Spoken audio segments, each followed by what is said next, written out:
I am the Grand Dame, and I've had to put the black Barbie doll in her place. Oh, that Karen Huger, I love her. And she retweeted one of my tweets from the first episode when her and Robin had that confrontational dining experience. And I was just laughing because it was the one where she was going off about, don't be talking about I ain't got no money and all this stuff. And I used the Michael Clark Duncan. You know, he was the pit boss in Talladega Nights. And he was like, don't you put that evil on me, Ricky Bobby. Anywho, what's up, everybody? This is your girl, Miss Sophia the Diva, and I am here to talk about the ladies.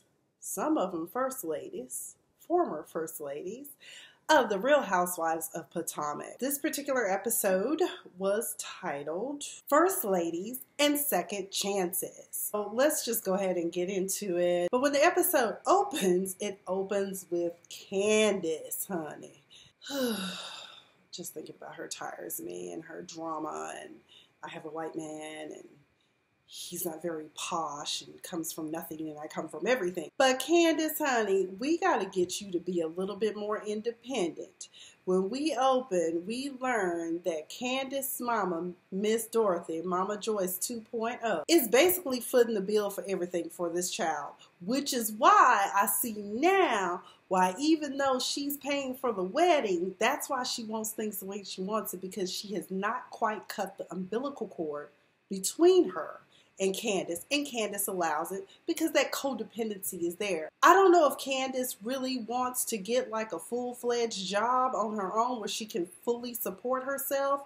I do find it supportive that you do have a mother that is willing to make sacrifices for you. But I also don't like the fact that the mother is still in charge. Honey, that condo that Miss Candace and Chris live in, sometimes Mama lives there too. She treats it like her own bed and breakfast Airbnb. Well, that's because her name is on the mortgage. She has her own floor, the Diva Suite. Candace is still upset about Chris, her fiance, her white fiance's lack of couth and restraint at Chris and Monique's party that was held for Chris's 40th birthday because, you know, he took a dive off the balcony. How lovely. So Candace is doing all this crying, but your mama steady buying, and you continue to allow it. I don't understand why you upset. This is what you allow will continue. So if you want to be fully independent, Miss Candace, as I've suggested earlier, get your own. Get your own. And she's trying. She's trying. She's trying. Her and her sister, so now we know that there is another sibling, because at first, based upon the family portrait that they showed, I guess Candace might be the oldest sibling, but there is a sister. Her sister Crystal and her are selling bundles of hair. And you know, bundles are really a big thing. If you're on Instagram, I am so sick and tired of getting pictures with dead hair and asking me to follow them. I don't want to follow you. Some of them even block me. I'm like, why are you blocking me? I didn't follow you back. Are you upset because I don't want to buy bundles? I don't know right now if getting into the hair business is really a lucrative idea when it comes to bundles. Custom-made wigs are hot right now. So Candace and Crystal, if you know how to, you might want to start creating a wig line of some sort using human hair and selling it for about $200-300 a wig, a unit, because the market seems very saturated. And then on top of that, there's always the issue of quality with the hair. Like, is this going to turn in from Cinderella to a pumpkin within a week or two? That's why I just take my chances with wigs. About $15-20 a pop. You can buy about 2 or 3 of them at one time, and then when one starts looking rickety and raggedy, get another one. Like right now I have 3 I need to replace. But that's just food for thought. Because, and once again, Candace is upset, crying because her mama is buying. Her mom is the investor. She gave her the seed money to do this, and her mother is not hands off. Which is interesting because her mother is a therapist. I'm like, I'm pretty sure you probably counsel people on how to separate yourselves from your children, be supportive, but also, you know, hey, relax, relinquish some control. It's a unique situation. I don't know what that's like. Either way, it would be nice to have a balance where you have these parents that are supportive, but also allow you to be an adult. That would be great. That would be the balance there. So everyone in the Samuels household, friends and family that stayed, are hungover and just had a really great blast and didn't make it to church. And We get to meet some of the family members, probably some of the very family members who are running this daggone fan page that Monique claims does not exist. Or not that it doesn't exist, but she's not the one that's funneling funds into it to get people to diss Robin. Now, someone said that they didn't really think that the meme was mean per se. It was just funny. And Monique thought it was funny. I don't know. You know, right now Robin's really sensitive because she's on the corner of struggle and broke right now. And they coming back up. They getting their money back up. There's just a little insecurity that comes along with when you lose your worldly possessions. And then that's when the question becomes, who are you without it? They get a call from the pastor, I guess to check in on them because they didn't come to church.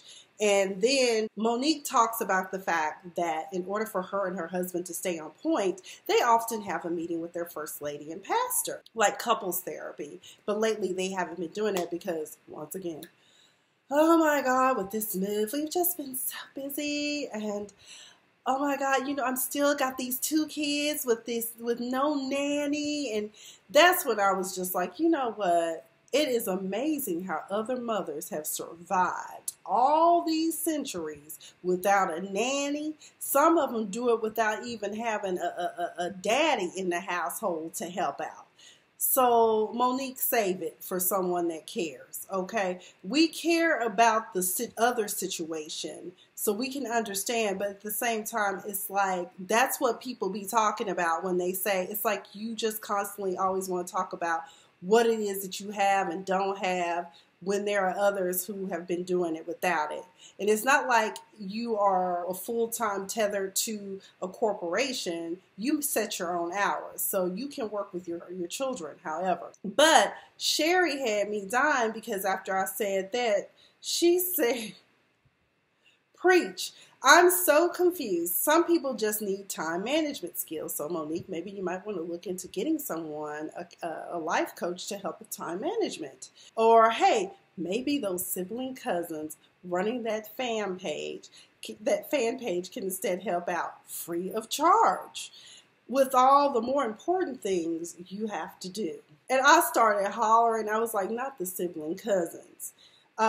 She seemed like the slick type that would do something like that, talking about I'm not paying nobody, girl. And then when Bravo was doing the scan of showing who was it, I noted that, you know, you saw how the family members' faces, nobody really wanted to look at the camera. Like they knew they were complicit in this fan page scandal that Robin is alleging. And then Sherry responded and said, yes, it was all smoke and mirrors. And I'm yelling at the TV and pointing like, no, I see y'all. I seen ya. Y'all remember Women's a Brewster played. Why you think Bravo shady asses subtitle each and every one of their names and associations to her? But on a more serious note, Monique, my heart and prayers go out to you for the loss of your unborn child. We learned during the counseling session that her and Chris have with the pastor and first lady that they suffered a miscarriage. And he was so excited because the other home, which was like 4,200 square feet, or however, it wasn't enough for their quote-unquote growing family because she wants to give Chris more children. Chris wants more children. Chris states that he was devastated by the news, but he was more so concerned about Monique, who just kind of was like, oh, I had a miscarriage, and I'm just going to get up and get busy again. And it's almost to me as if she is creating busyness for herself in order to avoid the issue, and that is, I've suffered a great loss. I don't know what it's like to lose a child or have a miscarriage. All I know is what it's like to lose loved ones. So I can only imagine when there's a life growing inside of you, what that's like. I've also had friends that have suffered that on more than one occasion because they really want God to bless them with another child. And sometimes it's just not in the cards. And I'm not saying that for you. I'm not saying that for Monique at all. But I'm just saying, you know, let go and let God. And then Pastor said something very profound. And I said, oh, I need to put that on a post-it note, on a vision board or something. But he said that when you're keeping busy like that, you're no longer running on purpose. You're running on passion. And passion can never sustain you. I can tell you firsthand that's true. So my prayers go out to the Samuels family. So sorry for your loss.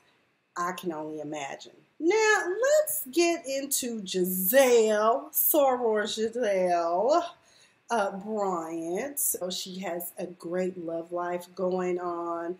But we also are deciding to add another component, and that is published author. So she wants to write a book loosely based on her life. As most of us who have followed this show know, and as most of us who are within the church that follow the church newswire, Giselle was once upon a time married to Pastor Jamal Bryant.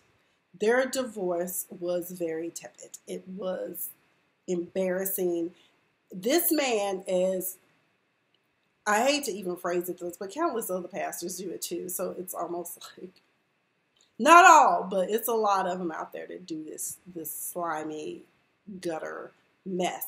And that is to go into the pews and the choir stand and have sexual relations with their members and even come out sometimes with whole lives, new babies. I say, is this love and hip hop or love and hip hop at church? I mean, what is going on? You also know that Jamal used to be one of the co-hosts for this short-lived show, The Preachers. And remember, Monique and her husband were on there and they were talking about they have an open marriage.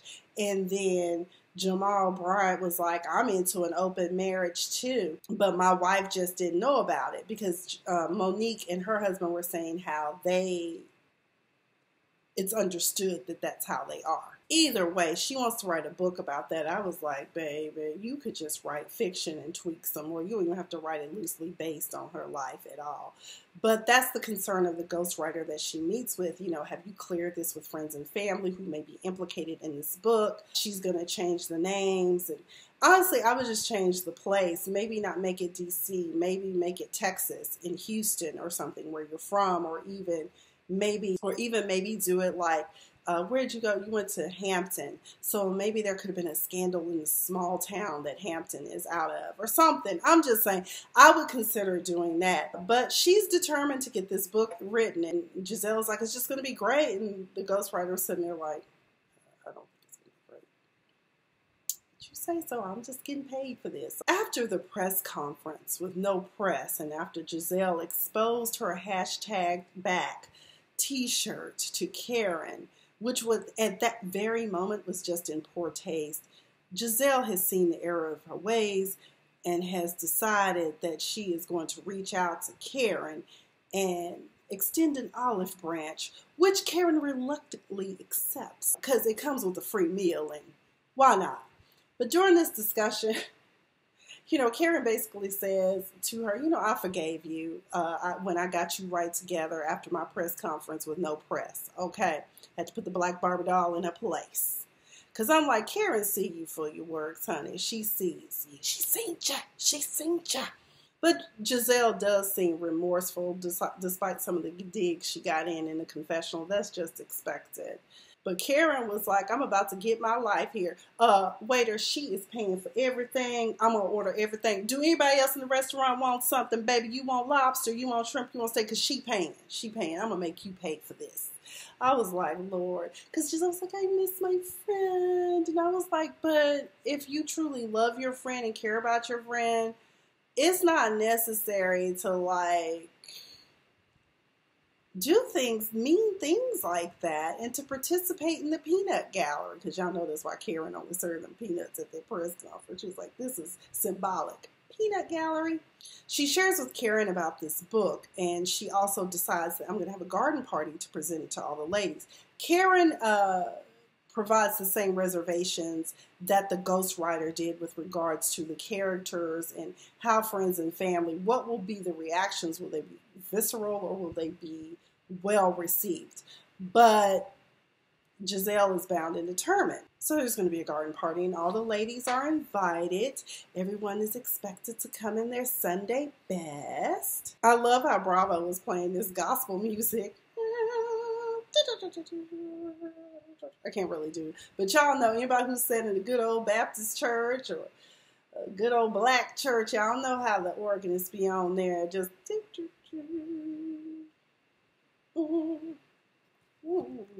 can see the hair or the head shaking. In my case, it was always my aunt playing the organ at our church. I love the decor and the setup. You know, everything was pink and green. But I found it odd that Giselle chose not to wear pink and green, but her dress was everything, honey. Okay? She slayed it. I loved how the server had on pink and green, and my sorors and I were talking about it. And we were like, oh my God, it reminds us of when we were in undergrad and there was this interest group. And it probably still exists. Of course, why wouldn't we be interested in AKAs? We're phenomenal. Either way, no, I'm tripping. You know, I embrace everyone. Please don't. There is no NPHC Divine Nine hate over here, okay? But Mr. Miyaka, my interest in Alpha Kappa Alpha, there was a group of men who basically wanted to be like, I guess, the Capricorn people and the Omega Diamonds, but they wanted to be the male version for us. We were like, okay, whatever, but imitation is flattery, I suppose. Now, everyone did not come dressed in their Sunday best. We had Sunday best and we had God Still Loves Us, so we came as we are section over here, okay? Robin, Giselle, and Ashley killed it. They looked phenomenal, okay?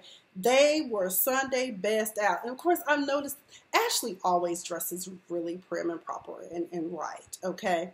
Then we had Monique, who wore this see-through lace dress. I'm like, now, would you really wear that to a church service? Well, I mean, because you could still wear it, but she should have had a whole camisole on. Instead, all she had on was a bra, and then you could see, like, her belly and all. I was just like, that's not Sunday best. But for a brunch or garden tea, it's appropriate. Sharice, yes, our friend of the show now. Just boobs just pushed up, about to fall out. I was like, okay. Karen came in this form-fitted, I'm still sexy guy to dress. She do look nice, so Karen got a nice ass body. But she was like, girl, it don't matter. It's bright, it's cute, I'm ready, let's eat. So Giselle had a nice spread of this soulful soul food, gourmet soul food is what it looked like. So Giselle nervously reads an excerpt of her book.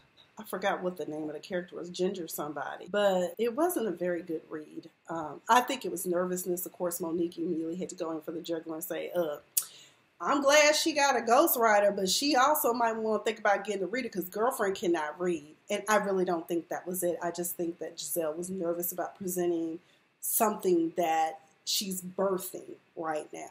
I don't think it's because she can't read, and I know she can read. Hell, she graduated from Hampton. She's a member of Alpha Kappa Alpha sorority, okay? We know how to read because, honey, we don't take low-ass GPAs. So, hate on, Monique, hate on. There were lots of questions that followed. Someone asked a very profound question about, like, what do your daughters think about you writing this book as it pertains to your father? Giselle was basically like, with their father, he is going to have to deal with what happens with them. In other words, Jamal Bryant has to take responsibility for the actions that tore that family unit apart. We also learned that Giselle's beauty line, I forget the name of it, God forgive me, but it's going to be in Target stores, so support Black business. Go check it out, see what's up. We're supporting Fenty right now. There's also another one, I think it's Sasha Cosmetics y'all should check out. So, I mean, there's a lot of great Black lines you can check out. Black Opal is still around. They have a great oil-absorbing powder. So, just support Black business, recycle Black dollars. But with all this great news, strike it up, organist. We must address an elephant in the room. Dearly beloved, we are here today to enter this thing called life. Robin's life, to be specific. We want to talk about how everyone has attacked Robin. But she starts off with the fact that, beloveds, we are no longer having fun. There's too much infighting going on. Even though she was complicit in some of it, you and Carrie, you know you wrong for that, but you would have made amends for that. Of course, due to Robin being treated a certain way by a certain cast of characters in this group. Ashley's in the hot seat first. So we learn, as Ashley explains away her ill behavior towards Robin and her and Juan's situation, that she has been in therapy, dealing with her issues with her marriage, with her mother. I think it was in the confessional we learned that her mother abandoned her for about a year for a man. I cannot stand mothers like this. It is one thing to leave your child to go get yourself together, but it's a whole other thing to decide that fuck my kids. I want a man. And I dealt with a case like that when I was in the public defender's office. Real quick, I'm going to take a side road. It was I think it was 5 siblings. And I may have told this story before. I probably have, because to this day it haunts me that there is nothing I can do to help these young people. She left her 18, 19-year-old daughter to take care of her sibling brothers. And the one that I had before me had drug charges, domestic violence, domestic assault cases pending. One of his brothers, well, 2 of his brothers, the 17-year-old and the 18-year-old. The 17 and the 18-year-old robbed a convenience store and murdered a clerk. One was being tried as a juvenile, one as an adult. Then there was a special needs brother too. So it's just really, I hate to hear stories about that. And I have another friend, I totally have that's why I admire her so much. Her mother abandoned her and her sister, same thing, but they are doing successfully well. They ended up having to separate them because one was already an adult but still in high school. So success stories can happen, but ladies, no man is worth leaving your children. And if you don't want children, do things to prevent having children, number 1. And number 2, if in fact you decide that children you don't want once you got them, sign the papers. Sign the papers over. Because there sometimes are family members or even close friends that will take your child and give them a better life. Stop trying to live off the government, off of it. Okay, let me get off on that. So anyways, Ashley explains the fact that all these things happen because we saw in it was in a therapy session, we saw that she was talking about her issues of abandonment with her mother. And her father doesn't seem to have been really around, which thus explains why she's with an old white man like Michael, who she sees as a father figure. I won't be your father figure. Put your tiny hand in mine. Ashley does come to the conclusion that she was wrong for how she did Robin.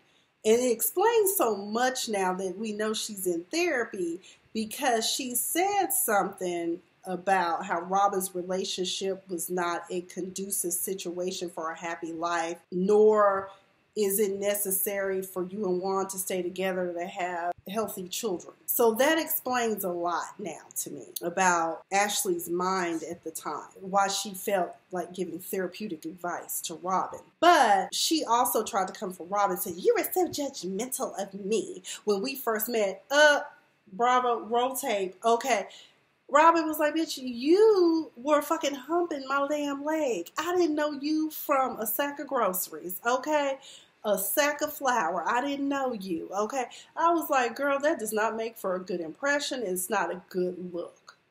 I mean, you did come off as slutty. Ugh. Like, girl, you will hump anything. Which makes me wonder about her and Michael's relationship and him on Grindr, picking up random men. It also seems as though she was deflecting too, because it seems like there were issues already there with her and Michael. Karen applauds Miss Ashley for taking responsibility for the shit that she does. Grandam, can you take responsibility for, or just own the truth about your life? Let me tell y'all something. With Karen's situation, honestly, we don't know. I know that there was a personal tax issue after the 2nd season. But then this season, Ray is dealing with business tax, and she's not part of the business, so I don't know why people keep wondering why they keep saying they broke. Maybe they are. I mean, maybe they rich people broke. I don't know. Look at Angry Wig number 45. His ass done filed bankruptcy on all his different businesses. I don't know. I'm just like, whatever with Karen. But I like Karen, though. I do. Robin at one point kind of loses it because she was like, I don't want to hear anything she has to say to me. I hate her. What more do you want from me? And I was like, Robin, calm down, baby. We know she done you wrong. She done said some things, but calm down, sis. It's going to be all right, okay? Keep your composure. We get to Monique. She addresses Monique, and she says, I didn't mean any ill will or harm when I came to you. It just made me feel some type of way, and I definitely didn't want to cause a scene at Chris's birthday party. Monique, of course, accepts this apology. Then Monique tried to bring up the fact that she didn't appreciate that Robin talks about her bragging on, or seems to hate on, the money and the things that her and her husband have. It's not that, Monique. It just comes off as very shallow. It also reflects the fact that you are not used to having nice things, perhaps, and or you are insecure. Also, she talked about how she could go from 0 to 100, and that's when Giselle was like, maybe we can get you to go from 0 to 50.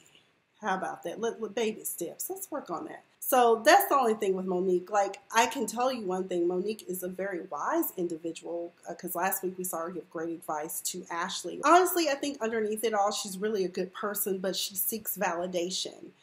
My question to anyone who feels like they have to hold on to riches and personal wealth: who are you without the money, without the material things? Who are you? Ashley and her mother. Very telling things about Ashley.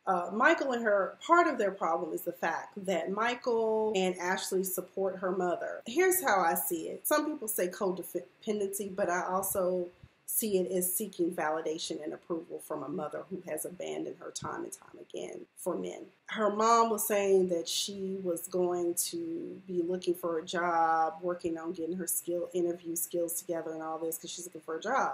Ashley tells us the story about the fact that her mother has been with some man for 15 years that was living in a tent and has not had a job since her mama took him in. Now look, Miss Ashley mama, we understand rescuing dogs and giving them a good home, and cats and other random animals people like to pick up, but a stray man, really? Girl, he must have something good for you to take him in and put up with it. And then her mom like, well, he's working on himself. He's getting better. And then Ashley, it was the hardest conversation. It was painful to watch. A mother and daughter, a mother who so wants her mother's love and wants the best for her mother when her mother can't even want it for herself. That was sad. And so she gave her a checklist. And next week, we see Michael and her have a conversation. And did you tell her either he goes or she don't get nothing else? And then Ashley was like, I can't tell my mother that. Also, another thing about Ashley, the Bible teaches us, and just life in general, is that once you get married, you grow up, you become an adult, and you get your own. And you cleave to your spouse, not your parents. And that's a hard lesson for a lot of us to learn, especially if your parents were really good to you, or if your parents were not necessarily good, but you definitely wanted their acceptance. So next week, and if your mom wants to stay in that toxic relationship, fine, but you got to cut it. You got to cut it. Either it's your marriage or your mother. And if you don't have your marriage, you won't be able to support your mother. Or I don't know what the terms of the prenup is, but you know, if you get a payout at X amount of years or per year or whatever, once the divorce is final, whatever. Also to know, Ashley's mother is just one of those women that defines herself by that of having a man. Some women are of the mindset that having a piece of man is better than no man at all. Also, some women feel as though they should stay tethered to somebody just so they can say that they have a man, unlike their single friends. Guess what? We're all having big fun single without men who are stressing us out. I can't stand this living all alone. I can't stand this living all alone. That's that Phyllis Hyman for you, baby. And I can't sing like her, but a lot of people say I look like her. I was looking at some pictures. I was like, yeah, I see it. I see it. Not all the time, but I see it, especially around the eyes here. If you go to my IG, you'll see a couple of pictures where I've done side by side, and yeah, we look alike. My thing is, next week, that the conversation that Ashley and Michael had, I'm like, have you deleted your Grindr account? Then we can talk about deleting my mom off of our savings account. I'm just saying. Candace, next week, we find out she shares that her husband-to-be has a brown penis. Maybe he didn't want everybody to know that. He didn't ask anybody to ask him about his wiener. But anyways, thank you guys for joining. Again, be sure to subscribe. I'm trying to get back to the ability to monetize these videos. YouTube does not allow people who have less than 1,000 followers or 4,000 impressions in a 12-month period to monetize their videos. As of the recording of this video, we're at 248. I'm not ashamed of that number because I think by last year I had like 40-some subscribers and I'm up to 248. I don't know if anybody got any clues on how to get more followers. Let me know because I'm just at a loss. Also, I need to figure out how to give me a nice musical intro.